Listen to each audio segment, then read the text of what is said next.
Donc cette conférence m'a été demandée, si je peux dire, par Pascal, et ça a été beaucoup de réflexion. Je me suis dit, qu'est-ce que c'est la joie? Où ai-je connu la joie? Comment je garde la joie en moi? Alors j'ai pris tout simplement le dictionnaire, j'ai regardé. Alors qu'est-ce que c'est la joie? La définition, c'est un sentiment intense de courte durée. Voilà ce que de la Rousse me dit. Un sentiment intense de courte durée. Bon, effectivement, une joie, c'est spontané, c'est émouvant, et puis ça nous prend de partout, et puis ça ne dure pas, effectivement, éternellement. On sait très bien qu'on a en nous de la joie, et puis tout d'un coup, pourquoi ça lâche prise? Et j'ai essayé de voir comment, depuis ma tendre enfance, j'avais eu des instants de joie. Alors, je me suis rappelé, quand j'étais petite, j'adorais aller sur la patinoire à Montréal, seule, le soir, regarder les étoiles, sur une musique de Richard Strauss. Je patinais, je dansais, et je me sentais alliée avec l'énergie de l'univers. J'avais 8 ans, 9 ans, 10 ans. C'était un plaisir d'aller sur cette patinoire, rencontrer les étoiles, danser et sentir cette joie dans mon corps. Je me suis dit, est-ce que c'était vraiment ça la joie? Et pourquoi après ça s'en allait? Pourquoi tout d'un coup il y a cet esprit qui est là, qui vient, et puis ça lâche?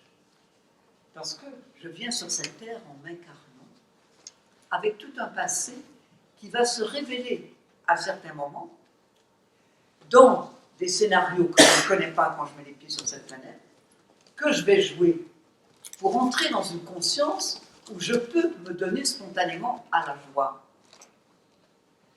Et puis, je me suis dit, quelle a été la plus grande joie après? J'ai commencé à regarder un peu ma vie.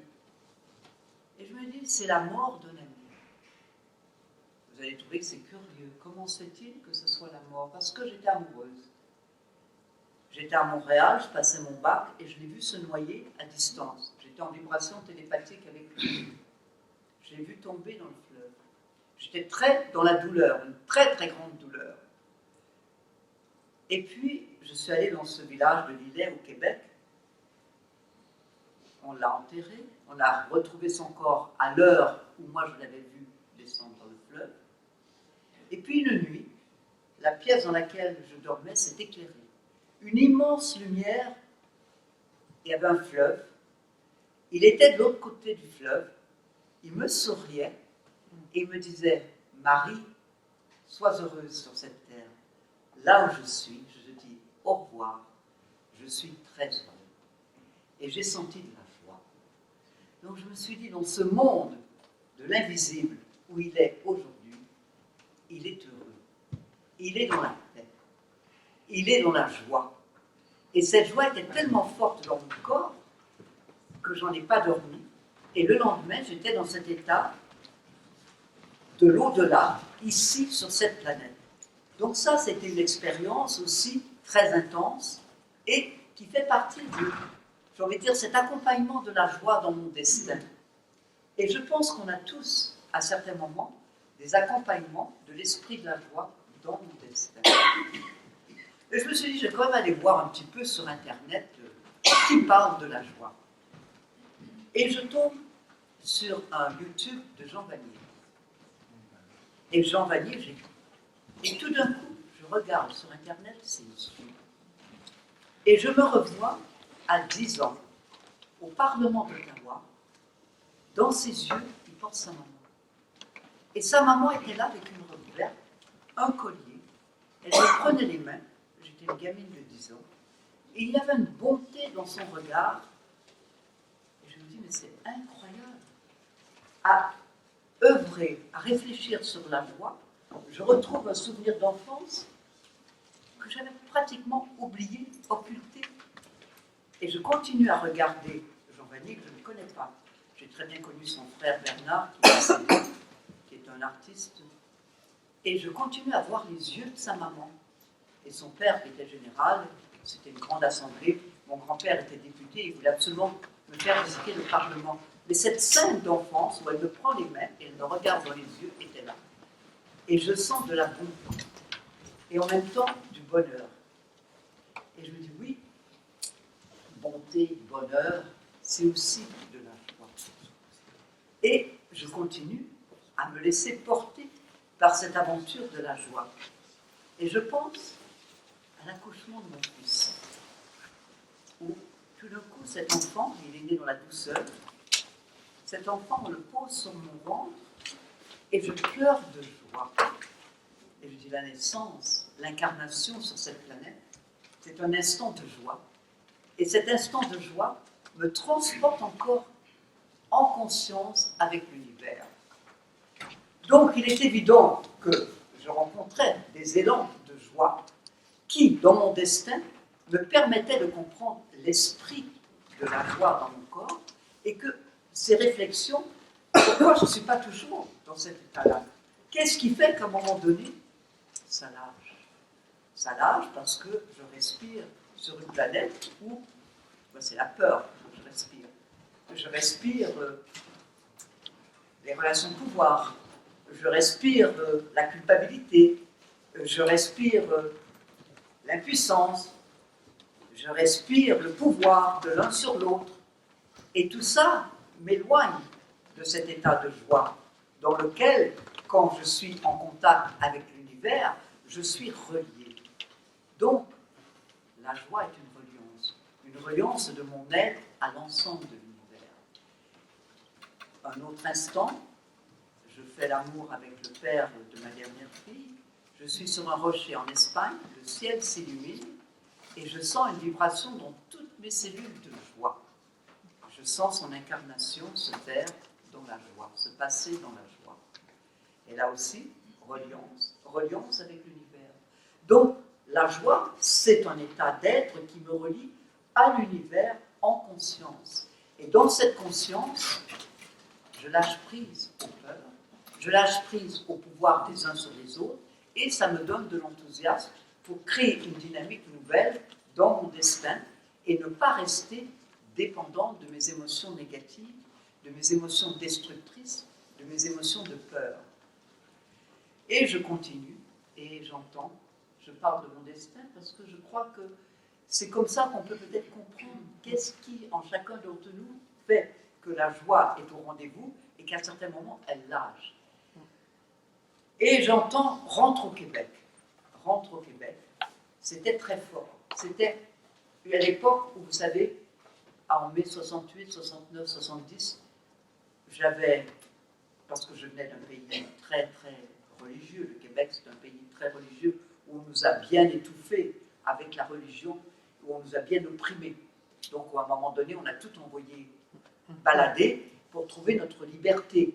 Et cette liberté, moi, elle m'a conduite à vivre en communauté avec des hommes et des femmes. On vivait à 40, on faisait de la musique le jour, la nuit. C'est ce qu'on appelait le mouvement hippie. C'était peace, c'était love, c'était paix, c'était l'amour. Mais dans ce bon sens de la vie, j'entends « rentre au Québec ». À l'époque, beaucoup partaient en Inde, à Auroville, pour découvrir mer et Aurobindo. Et moi, j'entends « rentre au Québec ». Et vous savez, la voix de l'intérieur, la voix de l'intuition, la voix de l'écoute, quand on sait l'écouter, elle nous conduit là où on doit être. Quand on commence à justifier cette voix, à dire mais est-ce que c'est bon, est-ce que c'est juste, qu'est-ce que je vais faire au Québec, je ne suis pas si mal que ça en France, on vit en collectif, j'ai une maison, pourquoi je m'en vais là-bas? Si on se pose toutes ces questions, la voix de l'intuition, elle se perd et elle va nous éloigner du sens de notre destin. Or, vous allez voir que le sens de notre destin est ce qui nous conduit à nous découvrir. Donc je pars au Québec. Et je ne savais pas pourquoi j'allais au Québec. Et très souvent, quand on laisse la voix de l'intuition parler en nous, eh bien c'est parce qu'il y a un fil qui nous conduit. Et ce fil qui nous conduit, il est lié à l'univers. C'est la toile que l'on tisse. Et chacun a à se laisser tisser la toile de son destin s'il est curieux. Parce que c'est la curiosité et l'aventure de la vie qui va nous pousser à vivre ce que nous avons à vivre et non pas la peur d'être comme tout le monde. Il est essentiel de vivre en soi avec confiance, en reliance avec l'univers. Et dans cette confiance en reliance avec l'univers, la vie, elle vient vers vous. Alors, je repensais aux petites joies. Je travaillais à Paris, je travaillais à Radio-Canada à l'époque. Il n'y avait pas de train pour rentrer le soir. Mes enfants, je les confiais à une vieille dame, mais il fallait que je rentre le soir. Donc, je faisais du stop. Un jour, je fais du stop. Il m'arrive une histoire, comme il peut arriver à une femme seule, d'homme pas très aimable. Je saute de la voiture, je refais un peu de stop, je tombe sur un monsieur, je lui raconte mon histoire, il me ramène jusque chez moi. Le lendemain matin, j'avais un immense bouquet de fleurs avec de la nourriture, des rôtis de porc, des rôtis d'agneau, des gigots d'agneau, des fruits, des légumes. Vous m'avez fait passer un excellent voyage. Je n'ai jamais revu cet homme. Donc c'est ce que j'appelle des petites joies qui font que nous pouvons garder confiance en l'humain, qui, dès l'instant où je sais me donner à mon histoire, l'humain se révèle non seulement en moi, mais il va se révéler dans la relation à l'autre. Et dans cette relation à l'autre, eh bien, c'est la communion. C'est la communion dans l'essence du sens que nous donnons à notre destin, parce que l'existence, à ce moment-là, elle est signifiante de ce que nous portons en nous profondément, de cette joie spontanée qui est en nous et qui peut renaître, et qui est faite de petites joies. Et alors, eh j'étais au Québec, j'avais des soucis de santé. Et là, je me dis, pas question d'aller à l'hôpital. Je veux absolument me faire soigner d'une façon naturelle. Mais j'en savais pas plus. Je faisais du yoga, je faisais un peu de qigong. Et puis, vous savez, dans la vie, si on reste centré sur l'écoute, parce que c'est la base. La base pour rencontrer son destin, c'est vraiment l'écoute. L'écoute, c'est le féminin. Et si ce féminin se met en place, il nous conduit vers un masculin qui va devenir complémentaire de notre féminin. Et dans cette complémentarité, on va avoir une action juste. Mais si on n'est pas, donc si on est dans l'écoute et qu'on n'écoute pas, on ne va pas agir. Donc à ce moment-là, on se détourne du sens qui nous a été transmis par intuition. Donc, dans cette écoute, toujours ce fil qui nous guide dans notre destin me dit d'aller au lac Saint-Jean, rencontrer un être d'amour et qui pourrait sans doute m'aider. Alors là, effectivement, je suis entrée, quand j'ai vu cet homme qui s'appelle André, mon corps s'est mis à changer de taux vibratoire. Je suis devenue légère, j'avais le sentiment d'être un ange. Enfin, je ne sais pas, mais j'avais le sentiment d'être un ange, c'est-à-dire que je pouvais être ici, mais j'étais aussi ailleurs. J'ai commencé à voir les auras, j'entendais chanter les arbres, j'entendais le son des arbres, j'entendais le son des fleurs, partout où j'allais, j'avais des boules de lumière qui éclairaient mon chemin. Il m'a opéré à main nue d'un fibrome que j'avais, c'est jamais revenu, j'ai été complètement soignée et guérie. Et quand je suis rentrée dans mon village, je voyais quelqu'un, je disais, bon, vous avez mal au foie, je mettais mes mains, c'était de l'ordre de l'émerveillement continu. Bon, ça n'a pas duré, mais c'est ce que j'appelle une joie cosmique. À ce moment-là, j'ai voyagé astralement. À ce moment-là, j'ai pu ressentir en moi, j'étais constamment dans un état de joie. Et c'était tellement intense que ça ne peut pas s'expliquer humainement. Ce n'était pas les petites joies que j'avais vécues jusqu'à aujourd'hui. C'était moi, cellule appartenant à l'univers. Et d'être en contact avec un homme de cette qualité et de cette grandeur, j'en ai encore les larmes aux yeux parce que c'est un être d'amour. Et ces êtres d'amour qui sont sur notre chemin quand on les rencontre, ils sont là pour nous enseigner que la vie a un sens sur cette terre et qu'il est temps de se réveiller, de mettre en place d'autres structures que celles qui sont d'un capital qui exploite l'homme, qui détruit la terre et dans lequel on ne se reconnaît plus. Donc, j'étais bouleversée. C'est évident qu'on est bouleversé quand on sent cette énergie d'amour entrer en soi. Alors vous direz, c'est l'amour divin. Oui, c'est l'amour de l'amour, c'est l'amour divin, c'est l'amour du Christ, c'est l'amour de Jésus, c'est l'amour de tous ceux qui sur cette terre sont venus enseigner et transmettre, donner leur vie pour que nous puissions garder en nous le sens du sacré. Et que ce sens du sacré, il passe par notre corps. Et que c'est en se donnant à ce sens du sacré que nous rencontrons la joie et que la joie peut subsister au quotidien et ne pas se laisser détourner de ce qu'elle est en soi, c'est-à-dire cet enthousiasme qui fait que je suis partant pour créer. Et oui, parce que la joie, c'est la lumière, c'est l'harmonie, c'est la création. Je suis allée au Louvre et j'ai pleuré de joie devant les fresques étrusques en me disant quelle merveille d'appartenir à une humanité depuis tant de siècles. Mais qu'est-ce que c'est beau! Qu'est-ce que c'est beau! Tout ce qui a été créé par l'homme dans l'art, tout ce qui a été créé dans l'homme par les jardins, dans les cathédrales, dans les routes, dans tout ce que l'homme a créé de beau.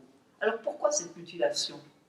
Pourquoi à certains moments cette ambiguïté avec les forces en nous de la destruction, les forces du mal? Elles existent. C'est la psyché. On est sur Terre, on rentre dans la matière, et la matière, son esprit.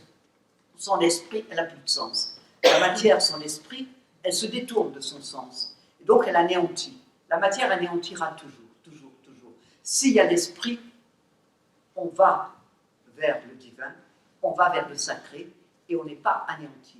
Mais si on est complètement prisonnier de la matière, on le voit, on est dans des répétitions, des processus où on n'arrive pas à lâcher la guerre, où on n'arrive pas à pardonner à notre voisin, où on est constamment prisonnier. Alors que si on se laisse porter par la joie, on grandit, et le chemin de grandir, c'est long.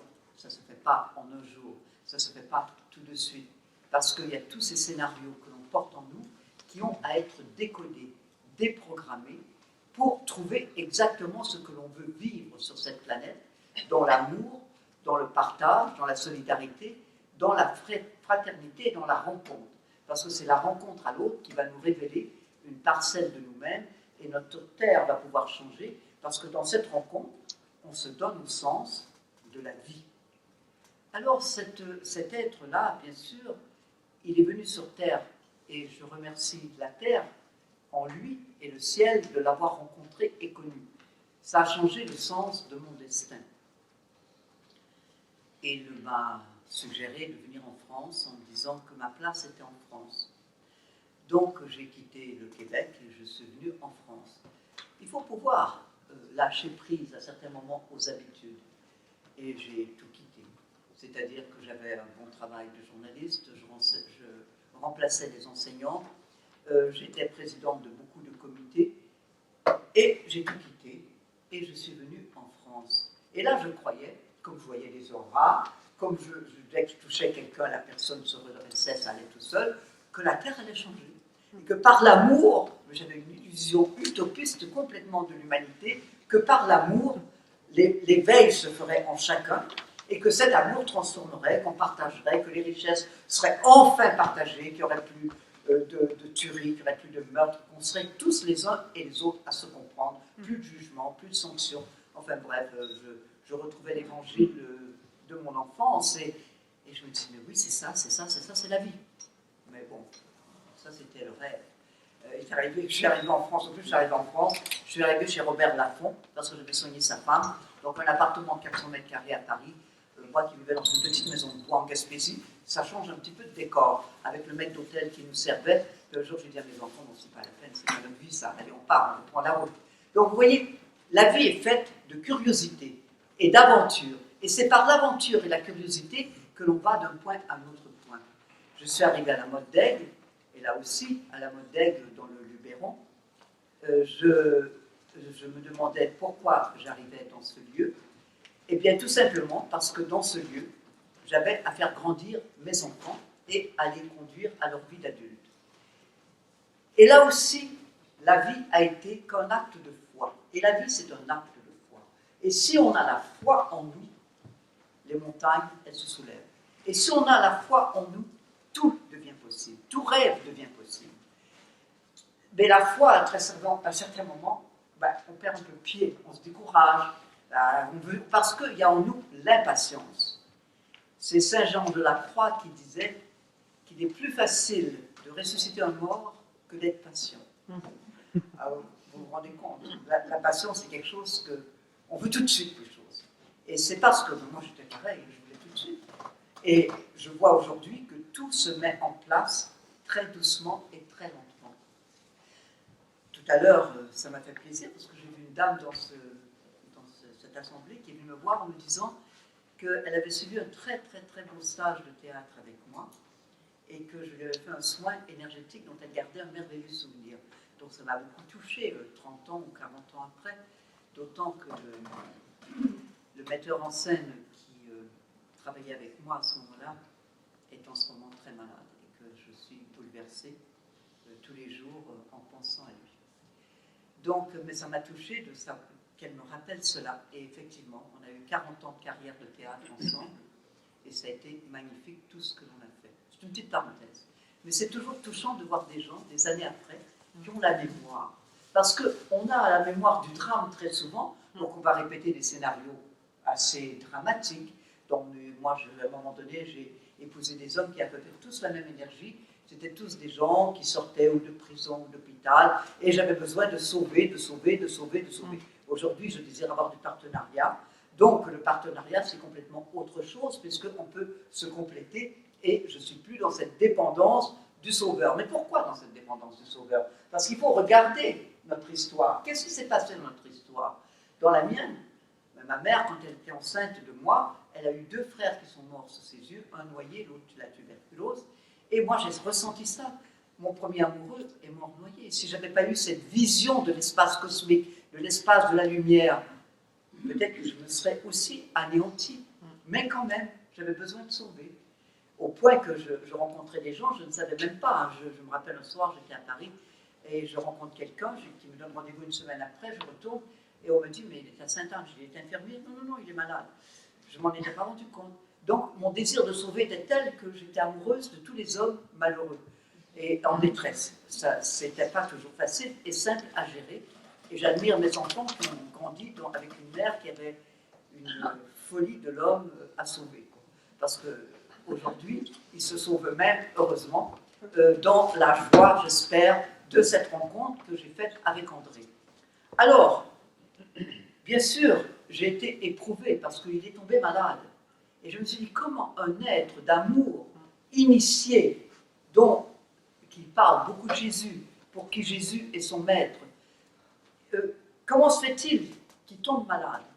Et je ne pouvais pas faire autrement dans ces moments-là que d'aller prier. Ça venait tout seul.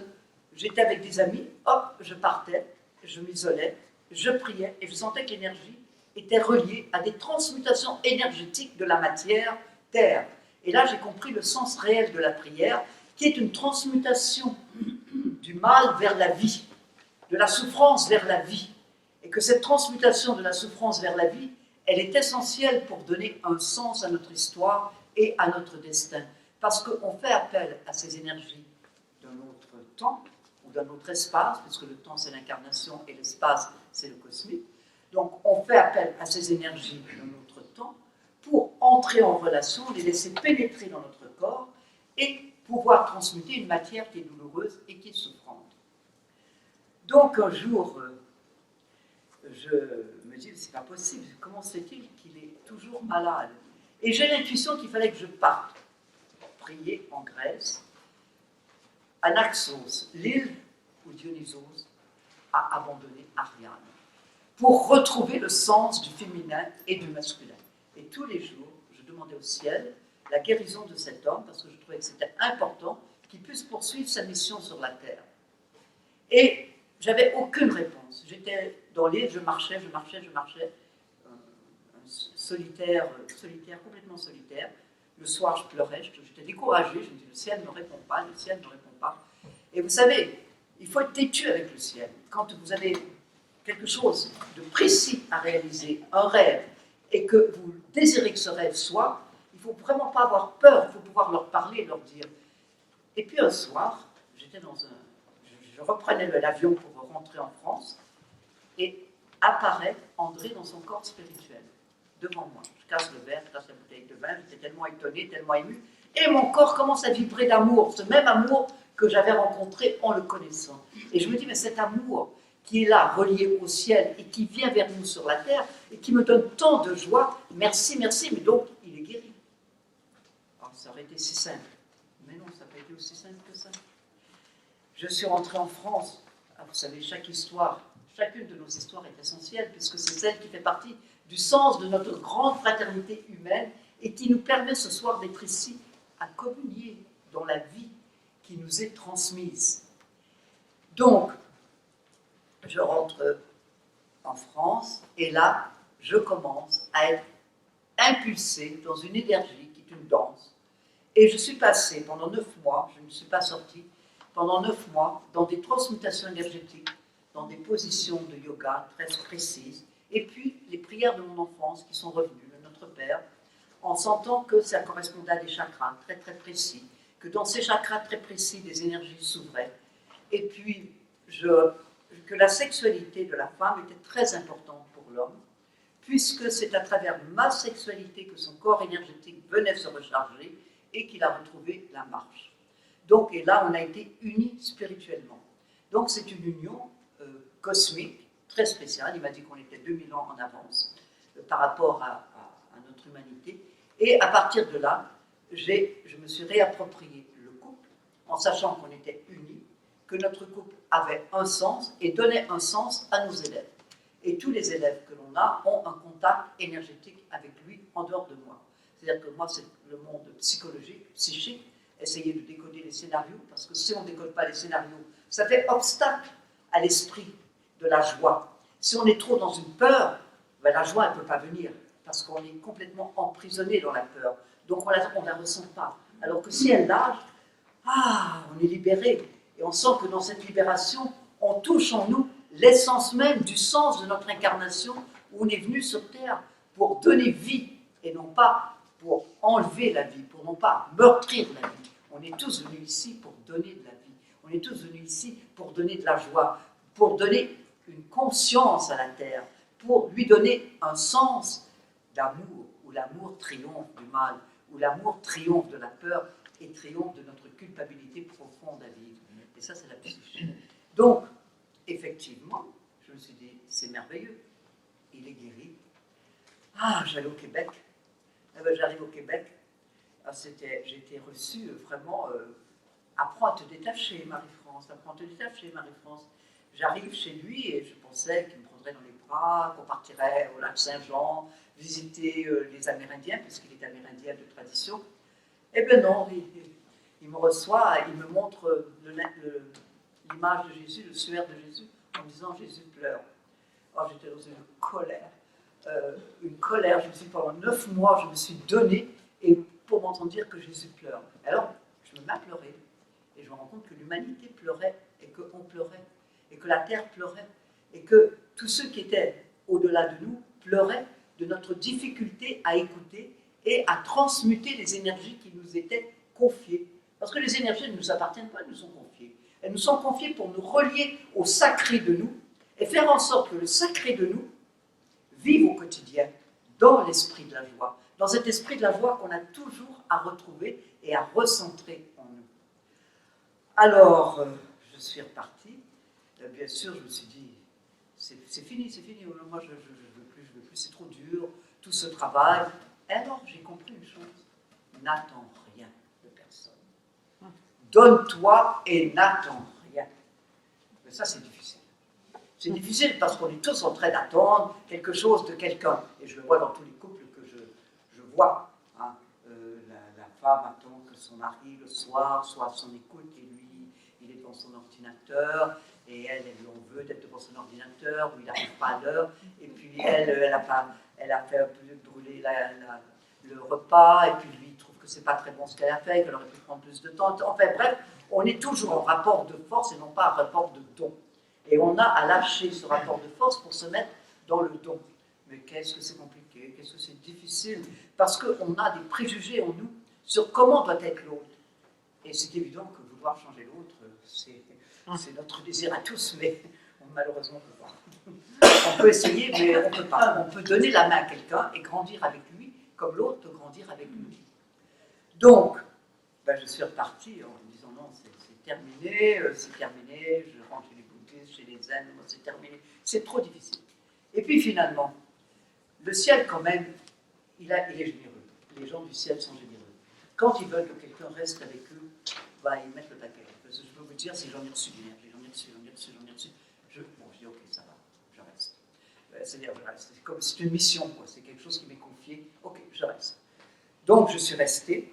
Et je veux dire que, bon, il y a eu les épreuves, etc. Mais aujourd'hui, 40 ans après, je vais voir André. J'arrive chez lui, 40 ans après. Mais tu sais, Marie-France, physiquement, il me dit, tu sais, Marie-France. Il me prend dans ses bras. Il me dit, tu sais, tout ce que tu vis de beau avec moi, c'est réel. On est vraiment unis. Alors, 40 ans, pour m'entendre dire qu'on était unis. Avec des tas de rapports de force que j'ai essayé de délier pour mettre en place une écoute. Mais l'écoute, la réalité de l'écoute, qui donne de la joie, eh ben, je ne suis pas encore complètement soigné et guéri de mes scénarios, parce que les scénarios qui nous habitent, ils sont têtus, c'est tous nos ancêtres qui nous ont transmis des scénarios émotifs où la peur est dominante, et non pas le goût de la vie, le goût de l'union, le goût de la communion. Alors ce soir, on est plusieurs ici à se dire comment cet esprit de la joie peut rester centré en nous. C'est déjà dans le don, l'esprit reste centré dans le don. Si je me donne, à certains moments, je me donne beaucoup, parce que je sens que dans la prière, je suis guidé. Ça va être des danses qui peuvent être inspirées de la tradition soufie, parce que ça peut être aussi, on m'a transmis une méditation qui est vibratoire et qui est très reliée aux Amérindiens, qui passe par le corps complètement, parce qu'André, sa maman, était Innu, donc de la région de Mastoya, son papa est acadien, et il s'est incarné dans cette famille. Mais il me disait, à 9 ans, je guérissais tous les gens de mon village, et on croyait que j'étais au Québec, que j'étais possédé. Et vous voyez, il est parti au Tibet, il avait 16 ou 17 ans, donc pour retrouver les gens avec lesquels il avait à œuvrer pour la terre. Donc ce qui est intéressant, c'est de sentir que cet esprit de la joie, quand ça nous est communiqué, c'est beaucoup parce qu'on rentre en contact avec l'énergie de l'amour divin. Alors, il ne faut pas avoir peur de se le dire. Cet amour est tellement là qu'il nous embrasse de partout pour nous transmuter et nous amener vers lui.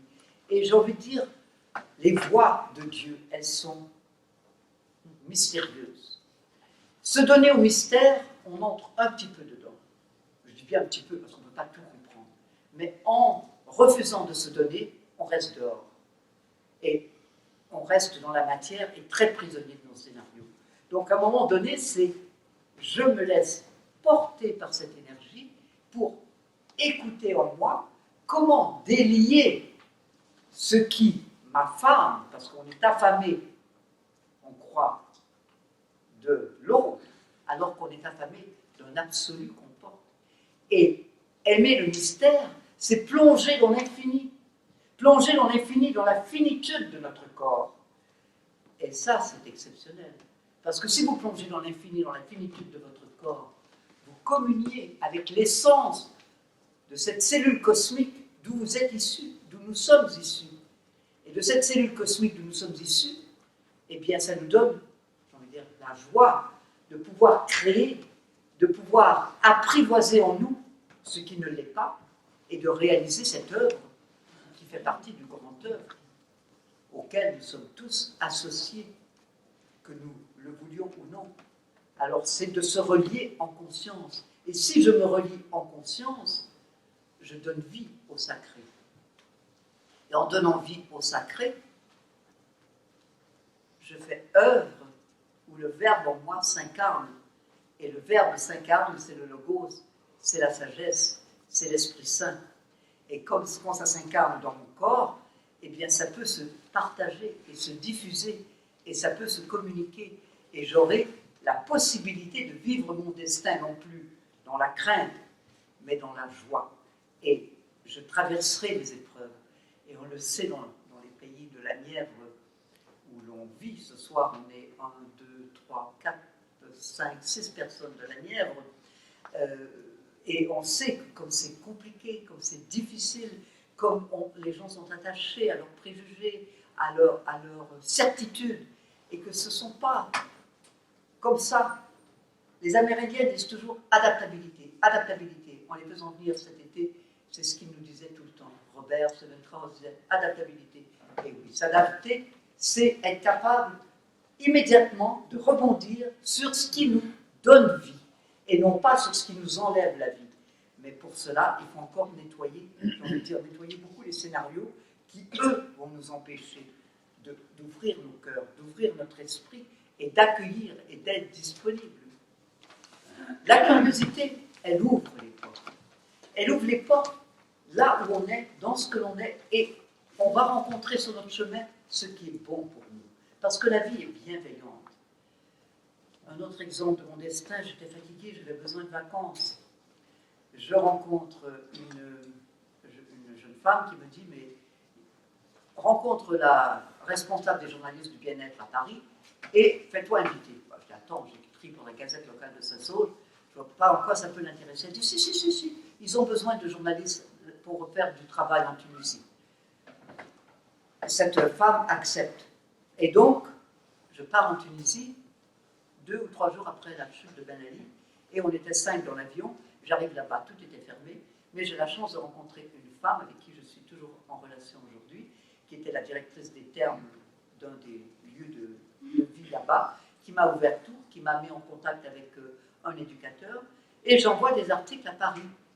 Et là, les responsables de cette revue me disent, allez, tu nous envoies tes articles, ils sont très bien, et on te publie. Donc, d'un état de fatigue exprimé, et exprimer qui vous êtes, ça permet toujours à la vie de vous répondre. Si vous gardez tout pour vous en ne disant pas, ou en le disant en colère, ou en le disant en révolte, la vie ne peut pas. Mais si je le dis fermement, je suis fatigué, j'ai besoin de vacances, j'ai besoin de partir, eh bien la vie, elle va mettre tout en œuvre pour vous donner ce dont vous avez besoin. Et la grande difficulté, c'est d'exprimer notre réalité pour exister. Exister, mais je le répète toujours, avec ce sens du sacré, ce sens du divin, qui va nous permettre de nous relier constamment. Un paysage. Je rentre chez moi. J'aime beaucoup. Il y a un petit étang, il y a des arbres, et il y a un ami qui est décédé qui m'a laissé ses sculptures. Je rentre, je suis émue aux larmes. C'est beau, c'est beau. Mais quelle gratitude pour cette vie qui m'a tant donné et qui me donne tant. Et là, je suis en pleine reconnaissance. Et puis en même temps, j'ai une fuite d'eau dans ma maison. Tout mon bas de la cave est inondé. Et là, je perds un petit peu mon état extatique parce qu'il faut faire face à la matière. Et ça, c'est le quotidien. Et le quotidien, comment accepter qu'il soit parfois rébarbatif et garder en nous ce rire de l'innocence. Parce que la joie, c'est un rire de l'innocence. C'est être capable de rire de tout et d'avoir de l'humour. Et de savoir qu'on est tous dans une comique tragédie, mais qu'on a tous le désir de vivre autrement que dans ces rapports aujourd'hui qui nous sclérosent, qui nous rendent malades. On n'est pas sur Terre pour être malade, on est sur Terre pour être en santé. Et le mal à dire ou le mal à vivre vient qu'on dévie de sa source. Mais si on se remet dans sa source, on va garder de l'essence et on va donner du sens à son destin. Et on va pouvoir réaliser notre incarnation. Puisqu'on a tous choisi de s'incarner en venant sur cette planète, on a revêtu un corps. Et c'est pas pour rien, c'est parce qu'on a donné du sens. Et que dans ce sens, la joie, on sait qu'elle est la base de notre ouverture à Dieu. Elle est la base de notre ouverture à l'amour. Sans joie, on ne peut pas se donner. Et quand on perd le sens de la joie, on perd le sens de notre humanité. Et c'est très essentiel de retrouver toujours ce sens de la joie. Ça peut être de la musique. On écoute à un moment donné, je me rappelle, je suis allée au Kerala. Et c'est la patrie du Kathakali. Et le Kathakali, ça aussi, c'est un moment où, quand je l'avais vu à Paris, de voir ces danseurs arriver sur la scène, j'étais dans des états de transe intérieure où, après, j'explosais dans Paris de joie, sauf que je l'ai oublié, j'avais mal garé ma voiture, et je ne retrouvais pas, elle était la fourrière. Mais ça, c'est le côté matériel, vous voyez. À un moment donné, l'extase est grande, et puis bon, la matière, elle viendra bien nous chercher, mais à certains moments, il y a des petits miracles de l'esprit de la joie. J'avais un stage, je brûle les feux rouges. Je vois tout d'un coup, je suis filé par des flics. Il me passe devant, il m'arrête, et vous avez vu ce que vous avez fait? Ah bah oui, vous étiez derrière moi, vous avez bien vu, j'ai brûlé le feu rouge. Eh bien oui, mais vous allez voir ce que ça va me coûter. Puis il dit, en plus, vous n'avez pas fait votre sécurité, votre contrôle. Ben non, je ne l'ai pas fait. Vous allez voir, puis il commence à additionner les chiffres. Puis pour moi, ça bouillonnait. Puis à un moment donné, je me dis, allez, la joie, la joie. Et je l'envoie, ah monsieur, je vous aime. Mais intérieurement, pas comme ça.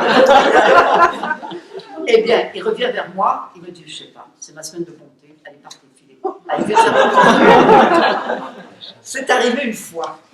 Et j'arrive au garage et je dis ça donc à Chantal Poirier, enfin la garagiste. Elle me dit, vous avez de la chance. Je dis non. J'ai eu du discernement. C'est-à-dire que j'ai inversé un processus de colère en processus de vie. Mais on ne le fait pas tout le temps. Mais c'est évident que si on peut inverser immédiatement, parce que c'est ça, c'est d'arriver à inverser immédiatement. C'est ça le plus difficile. Et si on arrive à inverser immédiatement, la vie répond. Alors ça, moi, c'est l'histoire qui m'a le plus étonnée et ébahie. Mais je sentais ma pensée qui partait vraiment vers la personne. Et quand on envoie des pensées très fortes vers quelqu'un, on le sent. C'est un rayon qui part vers la personne. Et ce rayon, il ne peut pas trahir la vie. Donc, il va donner vie autrement à la situation, à l'événement. Et on a tous des situations où on sait qu'on laisse parler la vie en nous, qu'on ne la trahit pas et qu'elle répond favorablement. Un jour, je donne des exemples parce que je peux donner des exemples aussi des patients, mais je préfère parler de mon destin. Un jour, je n'avais pas de quoi payer du tout ma TVA. J'entends l'auto, je n'avais jamais joué au loto. Eh bien, j'ai joué et j'ai gagné le montant exact de ma TVA. Donc, vous voyez, la quête de l'esprit en nous ouvre des portes. Et c'est important de se le dire pour chacun d'entre nous. Et c'est quand on perd cette quête de l'esprit qu'on perd la joie. Et qu'on devient morose, on devient nostalgique, on regrette le sens de avant ça allait mieux. Mais non. Ça n'allait pas mieux avant. C'est aujourd'hui que je suis ici. Avant, j'y étais peut-être dans ma mémoire. Et cette mémoire, si je vais la rechercher tout le temps en disant avant ça allait pas, ou ça allait mieux, je ne mets pas au présent une disponibilité à inventer. Or, on doit au présent inventer. Et c'est pour ça que des êtres comme Pierre Rabhi, on est tous étonnés, ébahis. On ne peut que espérer que des êtres comme ça se multiplient. J'ai un centre de ressourcement à Saint-Sauge. Et j'ai un ami psychiatre, anthropologue, qui me disait « ce lieu doit exister ». Parce que c'est un lieu de prière, de méditation, un lieu qui est dans la nature, un lieu qui est beau. Et je ne dis pas que c'est facile à gérer, parce que la communauté humaine, elle est complexe. Les jalousies, ça existe. Les rivalités, ça existe. Les rapports de force, ça existe. Alors comment faire? Les bâtons de parole, c'est bien, on met le bâton de parole. Dans l'instant, ça va. Mais après, quand chacun repart, l'autre midi, je fais un déjeuner, bâton de parole. Et après, une des personnes à qui je lui ai dit, je pense qu'il vaut mieux que tu te reposes en ce moment, elle est allée voir quelqu'un d'autre en disant, mais elle m'exclut. Non, je ne le fais pas, elle avait vraiment besoin de se reposer. Donc, comment on reçoit la parole de l'autre? À certains moments, l'autre émet, et on ne le reçoit pas dans ce qu'il dit, on le reçoit dans ce que moi, je suis. Et c'est ce qu'on appelle de la projection. Et si on le reçoit dans ce que moi, je suis, ben, la communication, dans la relation, elle est en porte-à-faux. Puisque l'autre, il n'a pas du tout dit comme je l'ai reçu. J'ai fait un jour une relaxation, parfois j'ai une relaxation, je dis détendez-vous, respirez, et puis je vais donner une couleur. Il y en a qui vont l'avoir bleu, d'autres rouge, d'autres jaune, d'autres vert. Personne ne va l'avoir de la même façon. Ça signifie quoi? Ça signifie bien qu'on reçoit la parole de quelqu'un dans là où je suis, dans mes scénarios psychologiques. Et écouter, autant pour moi que pour nous tous, c'est pas ça. Parce que ça suppose n'avoir aucune attente et aucun préjugé. Et tant qu'on a des attentes et des préjugés, eh bien, on sait mieux pour l'autre que lui. Et on l'écoute en fonction de nous, ce qu'on pense que l'autre devrait faire. Moi, j'ai 2 filles comme ça. Ah, il faut que tu vendes ta maison, prends une petite maison, sois une maman comme tout le monde. Je ne suis pas une maman comme tout le monde. Je suis une maman unique. Mais comme chaque maman ici est une maman unique. Comme chaque papa est un papa unique. Il n'y a pas de clonage, il y a des différences. Et on se nourrit de nos différences. Et rester disponible à l'écoute, ça ouvre la porte de la joie. Bloquer l'écoute, on est dans le ressentiment, le reproche. Chaque fois qu'on reproche quelque chose à quelqu'un, on n'est pas dans la joie. On est dans un désir de l'autre et non pas dans une écoute de l'autre. On est dans la crainte de l'autre et non pas dans le don à l'autre. Et l'essence même de la vie, c'est le don. Et si on sait se donner, dans le don, l'invisible nous répond et nous donne cette joie que l'on peut trouver pas seulement dans la prière, on le retrouve dans l'art, la poésie, dans un morceau de musique. Moi, j'ai réécouté Les Malajois et je me rappelais Les Malajois, la première fois que je l'écoutais avec beaucoup, beaucoup d'amour et de sérénité, c'était dans la maison de mes parents à Paris. Et c'était Jean-Claude Rouault qui venait avec sa femme, présenter sa femme, celle qui est devenue sa femme et qui l'aime toujours et qui est toujours sa femme. Et Jean-Claude, j'ai suivi son parcours et je le fais venir à Saint-Saulge parce qu'il donne un spectacle sur Jaurès, une voix, une conscience, une parole. Et je pense qu'il y a des hommes qui sont comme ça, des témoins de vie, qui sont près de nous, que l'on retrouve, que l'on rencontre, et à qui on sait qu'on est allié. J'étais allé le voir à Chenouchkine, et puis il arrive et il dit « Ah, j'ai une grande surprise ce soir. » Je dis « Ah bon, c'est quoi ta surprise ?» Il dit « C'est toi. » Il dit « Ça me donne de la joie. L'amitié, c'est de la joie. La fidélité dans l'amitié, c'est de la joie. C'est une joie qui est à maintenir avec nos amis. Disons-leur qu'on les aime. Parce qu'en leur disant qu'on les aime, on crée une relation d'amour, et dans cette disponibilité-là, on sent en nous le cœur qui palpite. Et la joie, c'est tout le cœur qui palpite. Bien sûr, il y a la joie divine, mais la joie humaine, les plaisirs que l'on se fait. Alors, quelle différence dans le plaisir et le bonheur et la joie? J'ai envie de dire, tous nos petits plaisirs qui donnent du bonheur conduisent à la joie. Où la joie est faite des plaisirs du bonheur. Où le bonheur est fait de la joie qu'on donne à son plaisir. Donc, c'est à chacun de rencontrer en lui ce qui va l'inspirer pour rester centré dans cette essence, la joie. La joie, elle est tienne. Et si le jour, je me lève le matin et je mets la joie en moi, qu'est-ce qui va se passer dans ma journée?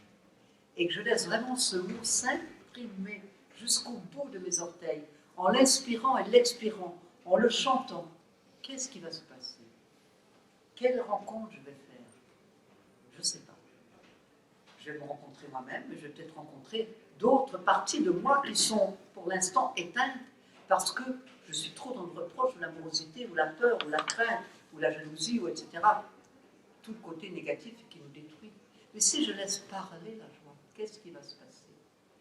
C'est le point d'interrogation. C'est à chacun de faire cette expérience, de laisser en lui à certains moments cette vibration pénétrer jusqu'au bout de ses cellules et de sentir comment les portes de la vie vont lui ouvrir une porte à son destin où la lumière qu'il verra va tellement l'illuminer qu'il aura le goût d'entreprendre tout ce qui est en lui. Parce qu'il se donne au mystère de la vie. Et c'est ce mystère de la vie qu'il est, je le répète, essentiel de se donner. Si je me donne au mystère de la vie, le mystère va se laisser découvrir.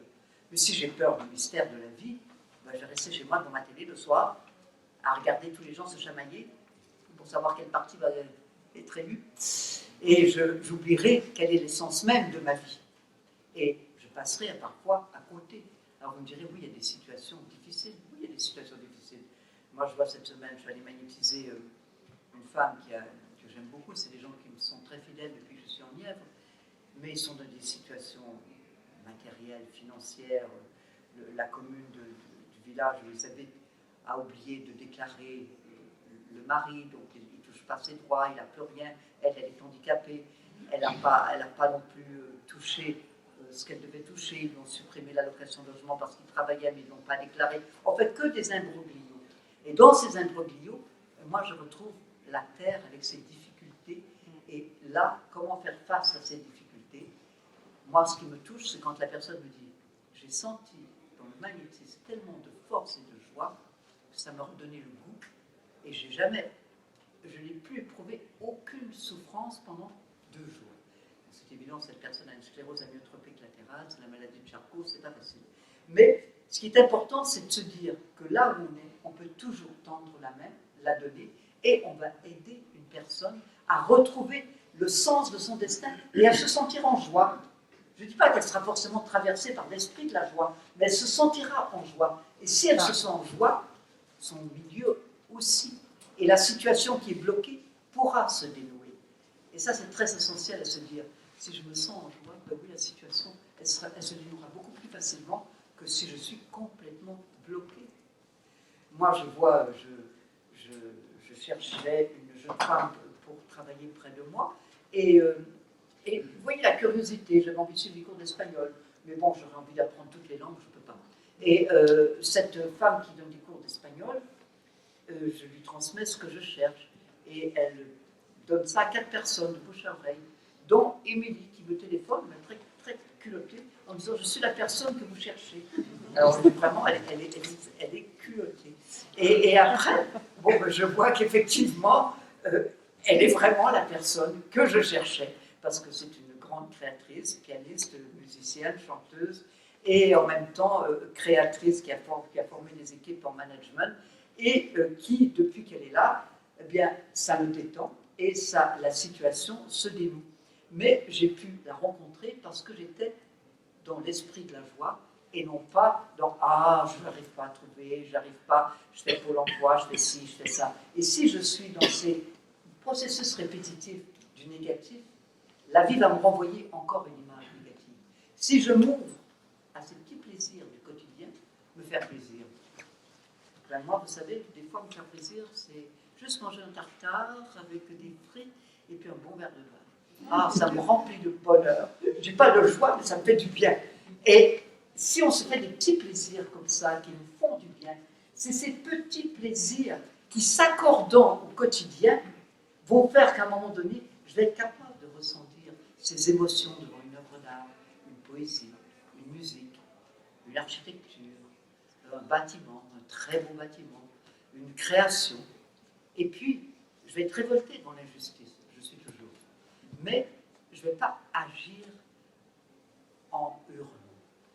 Je vais essayer d'envoyer de la paix pour que cette injustice puisse lâcher prise dans un rayon d'amour. Alors, je ne dis pas que c'est facile. On traverse en ce moment des situations très difficiles autour de nous et on a des personnes très éprouvées. Et à certains moments, il y a de quoi râler, il y a de quoi gueuler, il y a de quoi être en colère. Ça, c'est mes scénarios, je les connais bien. Taper sur la table, j'ai écrit pendant des années des articles dans les journaux pour défendre les droits sociaux et je hurlais, je gueulais. Et je sais le faire parce que c'est quelque chose que taper sur la table. Mais agir autrement, je ne sais pas, j'apprends. Et je crois qu'agir autrement, si on apprend, c'est pas toujours facile parce qu'on a le programme ancien qui vient.